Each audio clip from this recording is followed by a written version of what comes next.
I think it's really legitimate. I mean, last year they made it all the way to the semifinals with essentially the entire team coming back this year. And that's really surprised me, too, is that the defense has appeared, at least so far, to be ahead of the offense. And the defensive ends, Joey Turner, Tyler Shoemaker, guys that weren't big stars for them on defense last year, have really been the guys that have stood out to me the most. I mean, this is a legitimate threat, I think, to win the whole thing. Well, the old adage is that speed kills, and they seem to have it more than anybody else that they're going to face this season. Right, and I don't think it's a matter of if, but when their offense gets all the way back. The game I saw against South Shelby, they appear to be completely clicking there. I mean, Taquan Kelly, a tremendous talent. Henry Walker is, if you call that a fullback out of that offense, he's terrific there too. But they just have so many different weapons, so many seniors. It just seems like they've been building up to this year for quite a while. The big question on our side of things is who's for real in the District of Doom? Are they all for real at this point? I mean, we don't really have any like measure yet between Brookfield, Centralia, and Macon. That's what's interesting about it too, is that I kind of expected perhaps a step back for Centralia and Brookfield. They both lost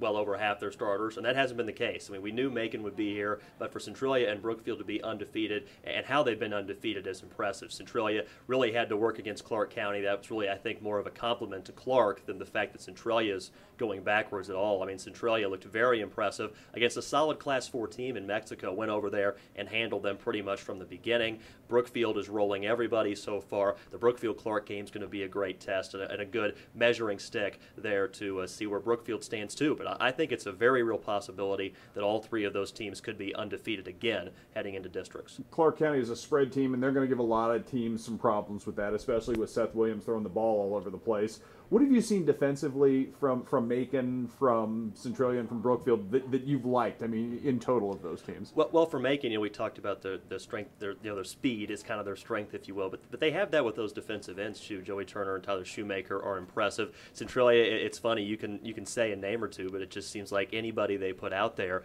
is a guy who's going to be able to make plays. I mean, they were completely, in terms of they lost the program. They were way shorter, they were way smaller, they were slower too, but they still they controlled the game, and they just, Earl Bennett is kind of the star over there, and the fact that he just always seems to find a way to, whoever's in there, execute very well. And Brookfield, taking care of business, one of their most impressive wins ever in the Bell game, which is a terrific rivalry over in Lynn County. They've got a lot of guys that have stepped up this year too, so it's going to be a really fun postseason again. Moving beyond that, anything else surprised you so far? I know South Shelby's had some struggles, the small school level. West Trans still very, very good. Anything really stick out to you, Brad? Well, really, again, I don't think there's, what's surprising to me is how little it's changed in terms of our neck of the woods anyway. You've got Brookfield, Centralia, and Macon as all undefeated, and in Class 1, you've got Salisbury and West Rand that are both undefeated, and I think it's a very real possibility, again, that those two teams will be undefeated before they play each other. They both still have a couple of tests coming up, but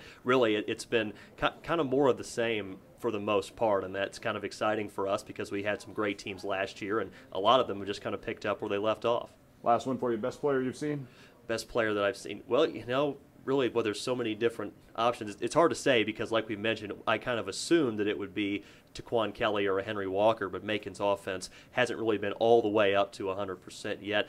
I guess I would have to say even a guy like a Joey Turner. I mean, he defensively for them, he was a guy who I don't even think started last year, and he has really been a standout for me and one of the leaders on a very balanced Macon defense. But, it's, again, another good year in the area.